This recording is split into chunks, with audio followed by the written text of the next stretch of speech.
الحمد لله نحمده ونستعينه ونستغفره ونؤمن به ونتوكل عليه ونعوذ بالله من شرور أنفسنا ومن سيئات أعمالنا من يهده الله فلا مضل له ومن يضلله فلا هادي له وأشهد أن لا إله إلا الله وحده لا شريك له وأشهد أن سيدنا ونبينا ومولانا محمدا عبده ورسوله صلى الله تعالى عليه وعلى آله وأصحابه وبارك وسلم تسليما كثيرا أما بعد فأعوذ بالله من الشيطان الرجيم بسم الله الرحمن الرحيم يا أيها الذين آمنوا اجتنبوا كثيرا من الظن إن بعض الظن إثم ولا تجسسوا ولا يغتب بعضكم بعضا أيحب أحدكم أن يأكل لحم أخيه فكرهتموه واتقوا الله إن الله تواب رحيم صدق الله العظيم. میرے قابل احترام بزرگوں اور عزیزوں، جو آیت میں نے تلاوت کی ہے یہ سورہ حجرات کی آیت ہے، اور اس میں معاشرت کے متعلق 3 بڑے بڑے گناہ بیان کیے گئے ہیں۔ ایک، دوسرے سے بدگمانی کرنا، ایک مسلمان کا دوسرے مسلمان سے بدگمانی کرنا۔ دوسرا بڑا گناہ ہے تجسس کرنا، دوسرے کے حالات کی ٹوہ لگانا اور اس کی تحقیق میں پڑھنا کہ کون کیا کر رہا ہے۔ تو دوسرا گناہ ہے تجسس کرنا، اور تیسرا بڑا گناہ ہے غیبت کرنا۔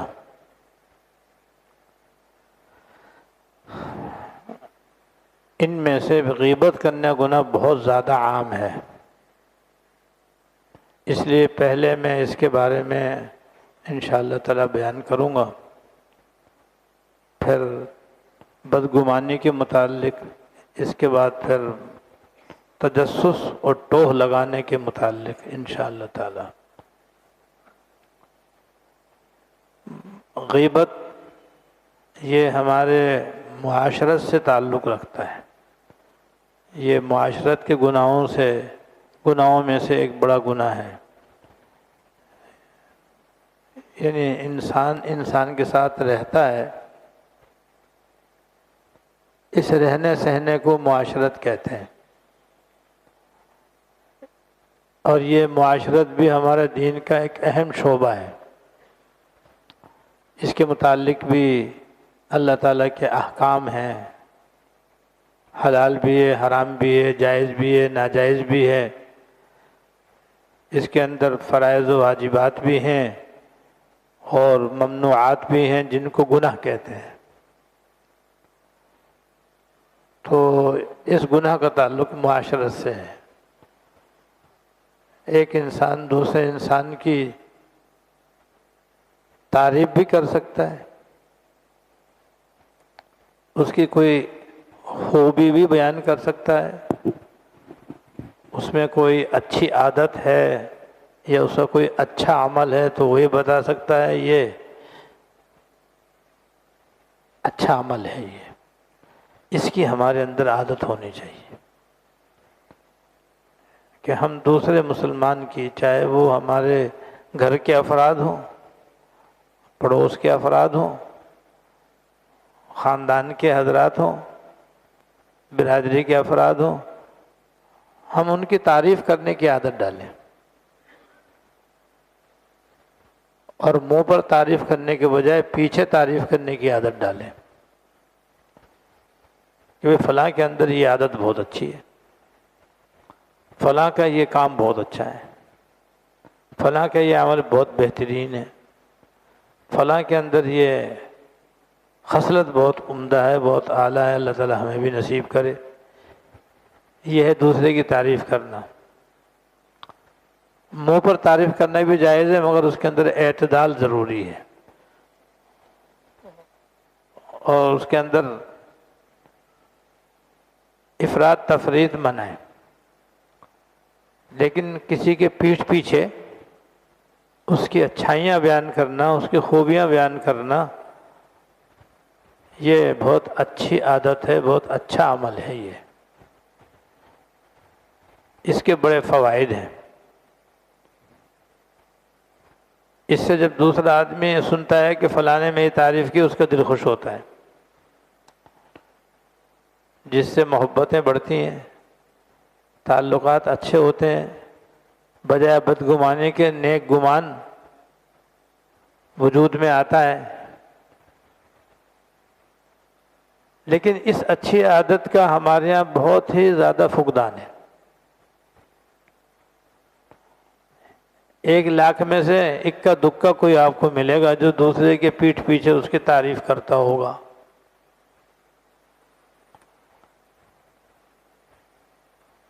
ایک کم 1,00,000، دو کم دو 1,00,000 میں سے زیادہ تر دوسروں کے عیب بیان کرنے والے ہیں، یعنی ایک دوسرے کی عدم موجودگی میں ایک دوسرے کی پیٹھ پیچھے برائی کرنے کی بہت عادت ہے۔ فلاں میں یہ عیب ہے، فلاں میں یہ عیب ہے، فلاں ایسا ہے، فلاں ایسا ہے، یوں کرتا ہے، وہ یوں کرتا ہے، اس نے یہ کہا، اس نے وہ کہا، اس کی برائیاں کرنا، اس کے عیب بیان کرنا، اس کی خرابیاں بتلانا، یہ 99% ہمارے اندر پایا جاتا ہے۔ اسے کہتے ہیں غیبت۔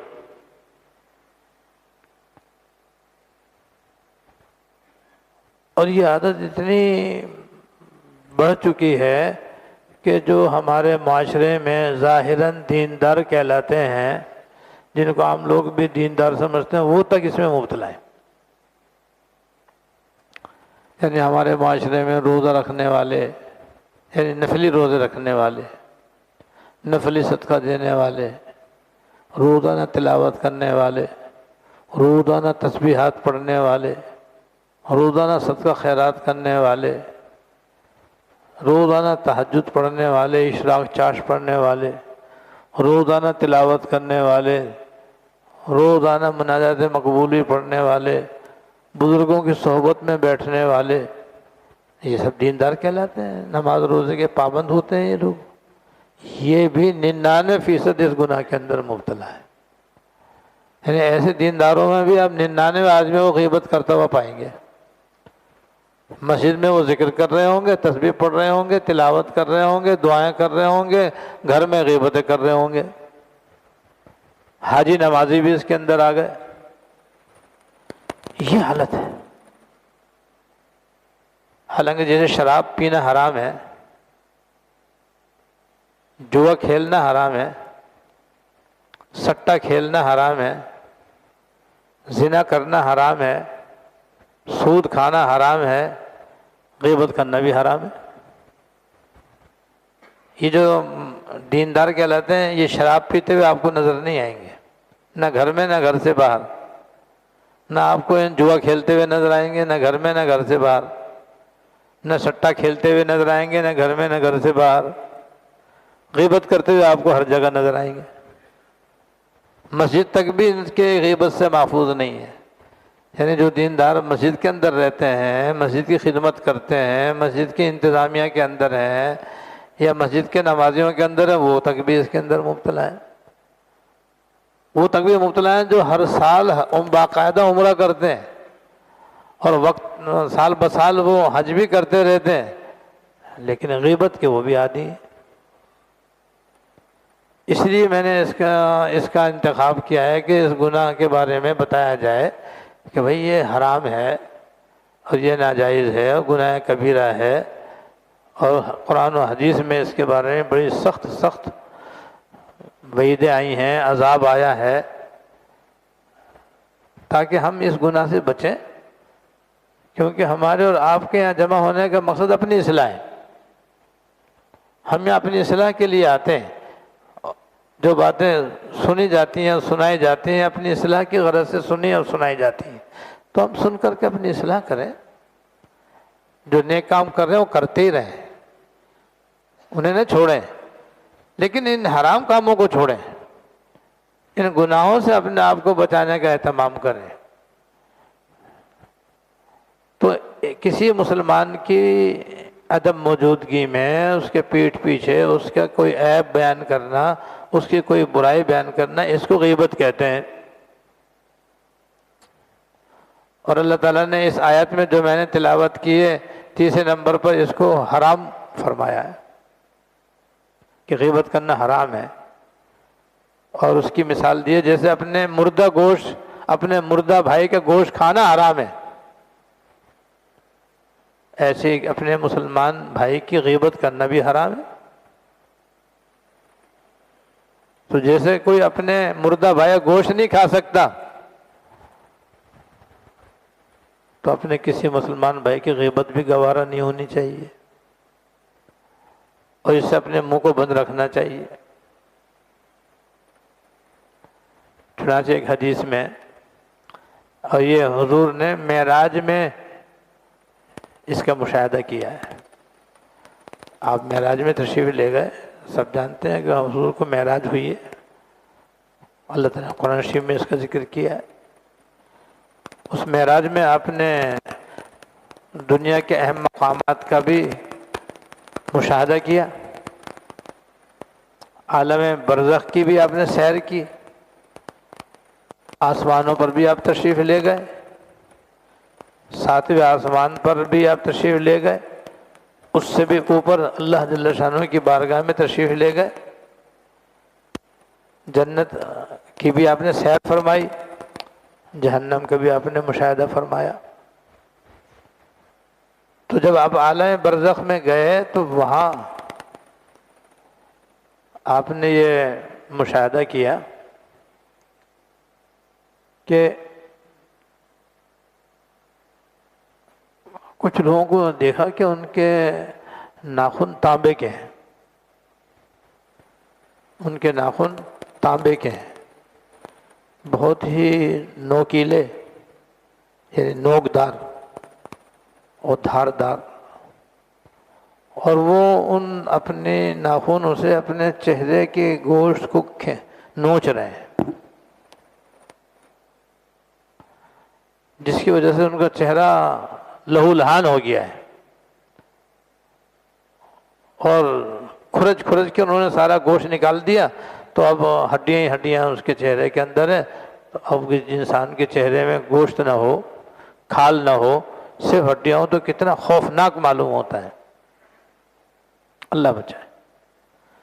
تو انہوں نے اپنے ناخنوں سے اپنے چہرے کو نوچ نوچ کر کے لہو لہان بھی کیا ہوا ہے اور انتہائی خوفناک بھی بنایا ہوا ہے، اور وہ برابر یہی کر رہے ہیں۔ تو اس معراج کے سفر میں آپ کے ساتھ جبرائیل علیہ السلام بھی تھے اور حضرت میکائیل علیہ السلام بھی تھے۔ تو حضور نے جبرائیل علیہ السلام سے دریافت کیا کہ یہ کون لوگ ہیں، انہوں نے اپنا یہ کیا حشر کیا ہوا ہے، کس طرح انہوں نے اپنے چہرے کو بگاڑا ہوا ہے اور کتنا ان کا چہرہ خوفناک معلوم ہو رہا ہے۔ کون لوگ ہیں یہ؟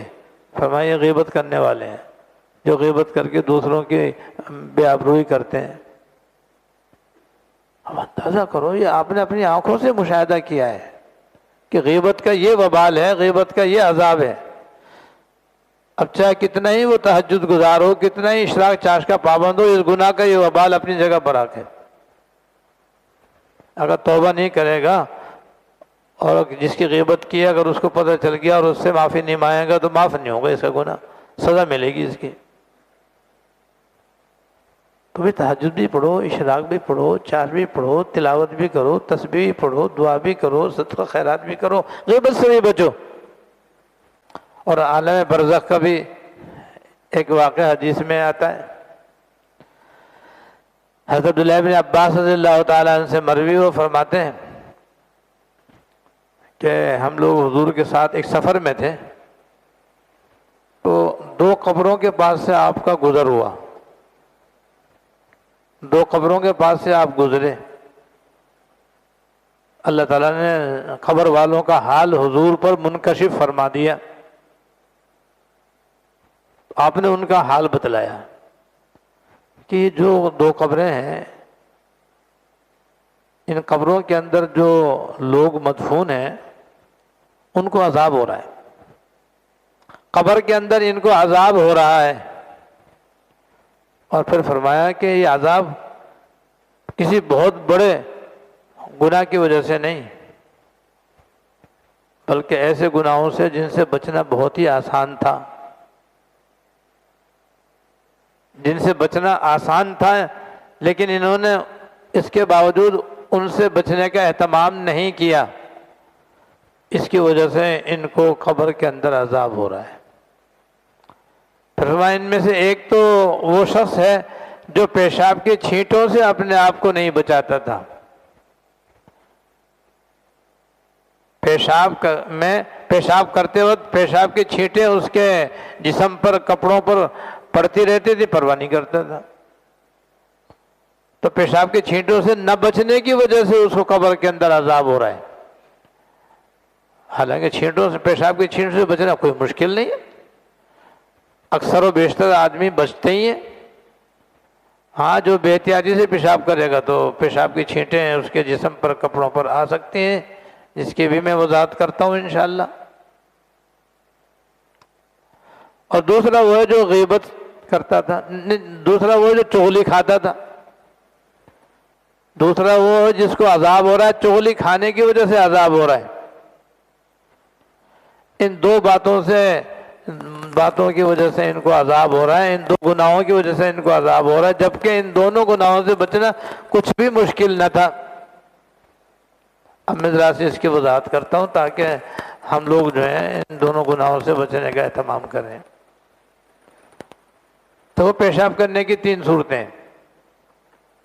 ایک تو یہ خدا نخواستہ کوئی کھڑے ہو کے پیشاب کرے، جیسے انگریزوں کا طریقہ ہے، بعض مسلمان بھی ان کی نقل کرتے ہوئے کھڑے ہو کے پیشاب کرتے ہیں، اس میں تو پیشاب کی چھینٹیں کپڑوں پر، جسم پر آتی ہی آتی ہیں۔ ہاں، کوئی بیمار ہو، کوئی معذور ہو، کمر کے اندر درد ہو، وہ کھڑے ہو کر پیشاب کر لے تو احتیاط سے وہ بھی پیشاب کرنا چاہے تو کر سکتا ہے، اس کے لیے کھڑے ہو کر پیشاب کرنے کی گنجائش ہے۔ لیکن انگریزوں کی نقالی میں کھڑے ہو کر پیشاب کرنا، جیسا کہ بعض مسلمانوں کے اندر بھی اس کا رواج ہے، اس میں پیشاب کے قطروں سے بچنا بہت مشکل ہے۔ پیشاب کی دھار جب سامنے دیوار پر جائے گی تو چھینٹیں تو اڑ کے آئیں گی، تو اس کے اندر عموماً پیشاب کی چھینٹیں کپڑوں پر یا جسم پر آتی ہیں، اور یہ قبر کے اندر باعث عذاب ہے۔ قبر عالم برزخ کا ایک حصہ ہے۔ دوسری صورت یہ ہے کہ پیشاب کرنے کے لیے WC پر بیٹھ کر پیشاب کرے، تو اس کے اندر بھی اگر آدمی احتیاط نہ کرے تو، اور پیشاب کی دھار درمیان میں چھوڑ دے تو اس کے اندر بھی پیشاب کی چھینٹیں یوں اڑتی ہیں، اور بعض دفعہ وہ اڑ کر کے انسان کے جسم پر اور کپڑوں پر بھی پڑتی ہے۔ یہ بھی بے احتیاطی کی صورت ہے۔ تیسری صورت یہ ہے کہ WC کے دائیں طرف اور بائیں طرف گولائی ہوتی ہے، اس گولائی پر پیشاب کی دھار چھوڑے آدمی تو پھر پیشاب کی چھینٹیں شاذ و نادر اڑتی ہیں، تو یہ احتیاط کرنی چاہیے۔ تیسرا طریقہ اختیار کرنا چاہیے، تیسرا طریقہ اختیار کرنا چاہیے تاکہ پیشاب کی چھینٹیں جو ہیں وہ انسان کے کپڑوں پر نہ آئیں، جسم پر نہ آئیں۔ پہلا دوسرے طریقے سے بچنا چاہیے، یہ کسی بھی طریقے سے آدمی پیشاب اس طرح کرے اور بے احتیاطی کے ساتھ اس طرح کرے کہ وہ چھینٹیں اڑ اڑ کر کے اس کے کپڑوں پر آئیں یا اس کے جسم پر آئیں تو قبر کے اندر اس کی وجہ سے عذاب ہوتا ہے، بچنا کوئی مشکل نہیں۔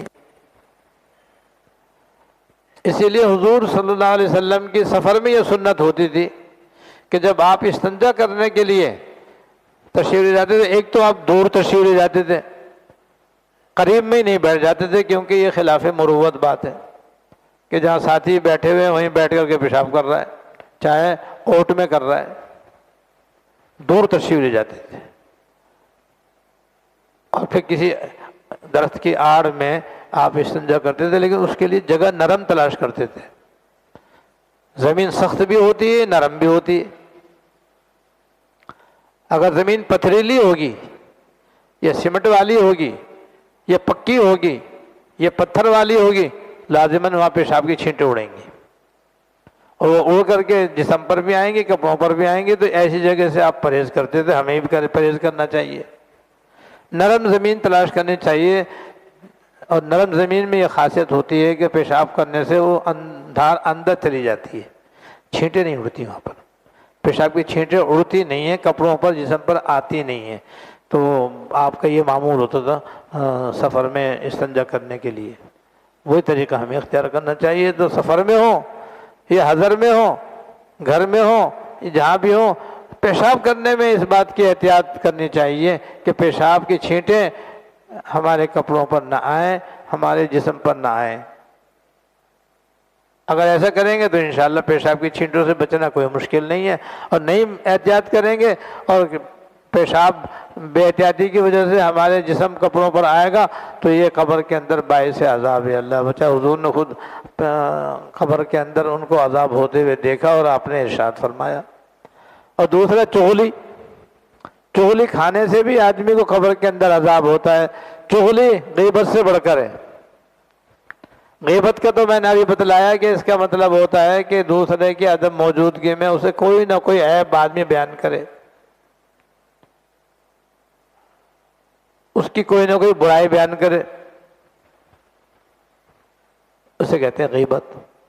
اور چغلی سے کہتے ہیں کہ اس کے متعلق دوسرے سے ایسی بات کہے جس سے دونوں میں لڑائی ہو، چغلی سے کہتے ہیں۔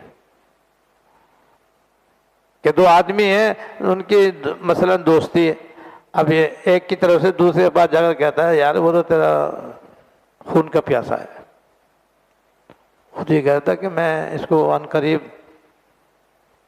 ختم کر دوں گا، اب اس سے لڑائی ہوگی نہیں ہوگی، یہ چغلی ہے۔ غیبت تو ہے ہی، غیبت سے بڑھ کر چغلی ہے یہ۔ جیسے غیبت سے بڑھ کر بہتان، کہ ایک آدمی کا ایک عیب ہے، ہم اپنی طرف سے 10 عیب اس کے بیان کریں لوگوں کے سامنے، تو 9 عیب ہم نے اپنی طرف سے اس کے اوپر چپکا دیے، تو اسے کہتے ہیں بہتان اور الزام۔ تو غیبت بھی حرام، تہمت لگانا بھی حرام، چغلی کھانا بھی حرام، 3 گناہ کبیرہ ہیں، تینوں کا تعلق معاشرت سے، اور یہ تینوں گناہ ہمارے معاشرے کے اندر بہت پائے جاتے ہیں، جس میں غیبت سب سے بڑھ کر ہے۔ اور عام طور پر جو غیبت کرتا ہے وہ ایک عیب نہیں بیان کرتا، اپنے طرف سے بھی اس میں 1-2 عیب چپکاتا ہے اور بڑھا کر بیان کرتا ہے، جس کے نتیجہ یہ ہے کہ کیونکہ اس کا تعلق معاشرت سے، اس لیے معاشرت خراب ہو جاتی ہے آدمی کی۔ معاشرت کی روح یہ ہے کہ جہاں بھی انسان کسی دوسرے انسان کے ساتھ سکون کے ساتھ رہے۔ معاشرت کی روح یہ ہے کہ انسان جہاں بھی رہے اور جن کے ساتھ رہے سکون کے ساتھ رہے، آرام کے ساتھ رہے، راحت کے ساتھ رہے، ایک دوسرے کی خدمت کے ساتھ رہے، ایک دوسرے کو راحت پہنچانے کی کوشش میں مشغول رہے۔ یہ ہے روح معاشرت۔ اور ایک دوسرے کو ستانا، تکلیف دینا، ایذا پہنچانا، یہ روح معاشرت کے بالکل الٹ ہے، ناجائز ہے یہ کہ بلا وجہ دوسرے کو ستائے، پریشان کرے، ایذا پہنچائے، تکلیف پہنچائے۔ غیبت تکلیف پہنچانے کا ذریعہ ہے، اور جب یہ غیبت دوسرے کے علم میں آ جاتی ہے، یعنی جس کی غیبت کی اس کے علم میں جب یہ غیبت آ جاتی ہے تو پھر آپس میں لڑائی ہوتی ہے، جھگڑے ہوتے، نا اتفاقی ہوتی ہے، ایسے گھر میں سکون نہیں ہوتا، چین نہیں ہوتا، آرام نہیں ہوتا، راحت نہیں ہوتی، سب ایک دوسرے کے مخالف، آپس میں ایک دوسرے سے نا اتفاقی، آپس میں ایک دوسرے سے نفرت، ایک دوسرے کی تحقیر۔ یہ ہمارے ہر گھر کا حال ہے اللہ ماشاء اللہ۔ دینداروں کے گھر کا بھی یہی حال ہے، غیر دینداروں کے گھر کا بھی یہی حال ہے، اس لیے کہ جی بھر کے غیبتیں ہو رہی ہیں ہر جگہ، گھر کے اندر بھی غیبتیں، آفس کے اندر بھی غیبتیں، دفتر کے اندر بھی غیبتیں، اور جناب مسجد میں بھی غیبتیں، بازار میں بھی غیبتیں، تفریح گاہ میں بھی، ہر جگہ غیبتیں غیبتیں غیبتیں غیبتیں ہمارے یہاں پھیلی ہوئی ہے۔ اس کا نتیجہ یہ ہے کہ ہماری پوری معاشرت تباہ ہو چکی ہے، اور روح معاشرت کا دور دور کوئی نام و نشان نہیں ہے۔ لہذا ہم سب کو اس بات کا تہیہ کرنا چاہیے اور ارادہ کرنا چاہیے کہ آج کے بعد سے انشاءاللہ ہم اپنی زبان کو غیبت سے ہی بچائیں گے، تہمت سے ہی بچائیں گے، چغلی سے ہی بچائیں گے، تاکہ قبر کے عذاب سے ہی بچے اور دوزخ کے عذاب سے ہی بچے۔ اللہ تعالی ہم سب کو اس سے بچنے کی توفیق دے۔ وآخر دعوانا الحمدللہ رب العالمین۔